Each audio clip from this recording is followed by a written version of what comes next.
மொத்தம் 6 ஸ்ட்ரீட் வந்து இன்னும் ஃபுல்லா அவைலபிள் இருக்கு. இந்த 6 ஸ்ட்ரீட்டை வாங்குறவங்களுக்கு கண்டிப்பா ஒரு கோல்டு காயின் ஆஃபர் ஒண்ணுங்க. சென்னைக்கு இம்பார்ட்டண்டான பைபாஸ்ன்னு சொன்னீங்கன்னா அது 3 பைபாஸ் இருக்குங்க. ஃபர்ஸ்ட் பாத்தீங்கன்னா இன்னர் ரிங் ரோடுன்னு சொல்லுவாங்க. மாதவரத்துல இருந்து தாம்பரம் வரைக்கும் போகக்கூடிய ஒரு 28 கிலோமீட்டர் ஸ்ட்ரெச். அதுக்கு அடுத்ததா வரக்கூடியதுதான் நம்ம அவுட்டர் ரிங் ரோடு. வண்டலூர்ல இருந்து மீஞ்சூர் வரைக்கும் போகக்கூடிய 54 கிலோமீட்டர் ஸ்ட்ரெச்ல 6 இயர்ஸ் முன்னாடி ஆரம்பிக்கப்பட்ட ஒரு பைபாஸ் தாங்க. அந்த பைபாஸ்ல இருந்து ஜஸ்ட் 20 மினிட்ஸ் நம்மளோட பொன்னேரி எலைட் சைட்டை நீங்க ரீச் பண்ணிட முடியும். Mahindra origin Japan Sumitomo corporation மூலமா 6 கம்பெனிஸ் உள்ள இருந்திருக்க மிட்சுபிஷி போன்ற இண்டஸ்ட்ரியல் ஃபெசிலிட்டிஸ் இந்த இடத்துல வந்திருக்குங்க.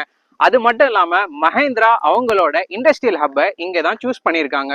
கூடவே இந்தியன் கம்பெனிஸான Ashirvad pipes, auto groups, DKK industrial companies இந்த இடத்துல வந்திருக்குங்க. இங்க இருந்து நம்ம ப்ராஜெக்ட் பாத்தீங்கன்னா ஜஸ்ட் 5 கிலோமீட்டர் டிஸ்டன்ஸ்ல அமைஞ்சிருக்கு.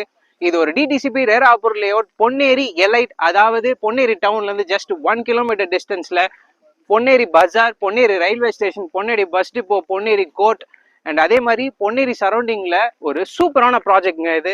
இங்க டிடிசிபி அப்ரூவோட இருக்கு, பேங்க் லோன் ஃபெசிலிட்டி இருக்கு, அப் டு 85% நாங்களே அரேஞ்ச் பண்ணி கொடுத்துட்டு இருக்கோம். மறக்காம ஸ்கிரீன்ல போயிட்டு இருக்க நம்பருக்கு கால் பண்ணுங்க, சைட்டை வந்து பாருங்க. புக்கிங்ஸ் ஆல்ரெடி ஸ்டார்ட் பண்ணி இங்க ஒரு 2 ஸ்ட்ரீட் வந்து ஃபுல்லாவே கம்ப்ளீட் பண்ணிட்டாங்க.